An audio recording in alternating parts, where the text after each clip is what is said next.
श्री गुरु चरण सरोज रज निज मन मुकुर सुधारि वर्ण रघुबर विमल जस जो दायक फल चारि। और आज हम आगे की कथा में अब प्रवेश कर रहे हैं कि राजा विराट के राज्य में सभी पांडवों का नाम व्यास द्वारा जो रखा गया था वो सब अलग अलग नाम हो गया है। शैरंद्री का नाम, द्रौपदी का नाम शैरंद्री हो गया। अब शैरंद्री रानी सुदेशना जो राजा विराट की जो रानी है, पत्नी है, उनसे बोल रहे हैं कि मुझे क्या काम आप देंगे। तो इसी प्रकार महाराज क्या है, इस प्रकार से सरल और कोमल स्वभाव देख करके रानी सुदेशना ने द्रौपदी को कहा, क्या बोल रहे हैं कि तनया सम मोरे गृह रहो, मोसन मन की बातें कहो, हल्की भारी कोई न भासें, सब कोई आदर तुम राखें, तुम थोड़े कीजे संतोष है, निसे दिन करो तुम्हारो पोसा, शैरंदी जोरी जुग पानी, करत विनय सुनिबो कछो रानी। शैरंदी ने यहाँ पर द्रौपदी ने कहा कि मुझे काम दे दीजिए। तो रानी सुदेशना ने उन्हें कहा कि आप मेरी बेटी के समान हैं, मेरी पुत्री के समान हैं। इस प्रकार से महाराज क्या है कि आप क्या काम करेंगे। तो शैरंद्री ने कहा कि मैं एक श्रृंगार का कार्य करती हूँ, मुझे श्रृंगार का कार्य सब अच्छी प्रकार से आता है, भोजन परोसने का कार्य मुझे अच्छी प्रकार से आता है, ये सब अच्छी प्रकार से मैं आपको सजाऊंगी धजाऊंगी। ये सब रानी सुदेशना को शैरंद्री ने बोल दिया।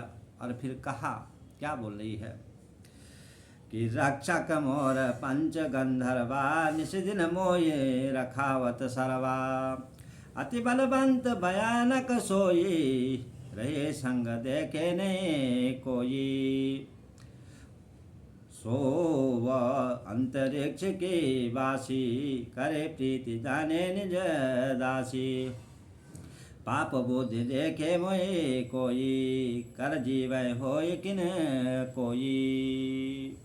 मेरे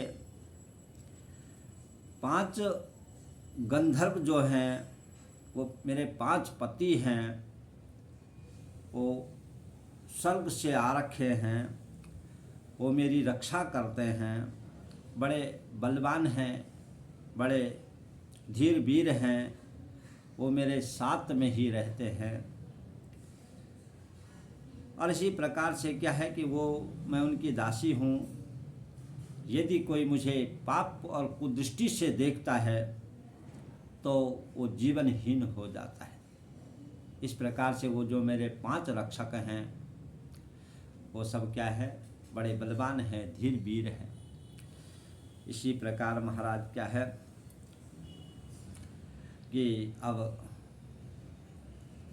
रानी सुदेशना को श्रृंगार करवाती है शैरंद्री, सजाती है। क्या बोल रही है, सजल श्रृंगार सिखावत जोई, शैरंद्री बचन सोई होई, काल वोई के पांडु कुमाराय, मिले समेत द्रौपदी दारा, सकल अवस्था निज निज कहीं, फिर बिलगाय मौन वै रही, जब भूपति जो हारन आवे, प्रथम कंकर सिको सिर नावे।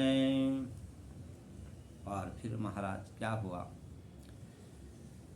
कि सब अपने अपने काम में लगे थे, समय समझते, समय देख करके द्रौपदी से मिलते थे। सभी को कार्य अलग अलग दिया गया है। तो इसी प्रकार से महाराज क्या है कि जब राजा विराट अपनी सभा में सिंहासन पर विराजमान होते तो सबसे पहले क्या है कि वो कंक ऋषि जो युधिष्ठिर जी महाराज धर्मराज का जो अवतार है उन्हें प्रणाम करते और प्रणाम सिर नवा करके महाराज क्या है कि फिर अपना जो भी कार्यकाल था वो सब राजपाट सब चलाते थे। ये विधि पांचों पांडुसुता और द्रौपदी वाम कालक्षेप पुण्य करें जिमे छोद्र सकल गुणधाम। वहाँ सब क्या है कि अपना अपना सब कार्य कर रहे हैं। इसी प्रकार से महाराज क्या है कि अपने अपने काम में पांचों भाई पांडव लग गए हैं। और इस प्रकार से ये कथा को हम यहाँ आज विराम दे रहे हैं। फिर आगे की कथा हम कल प्रवेश करेंगे। जय जय श्री राधे श्याम, जय जय श्री राधे श्याम।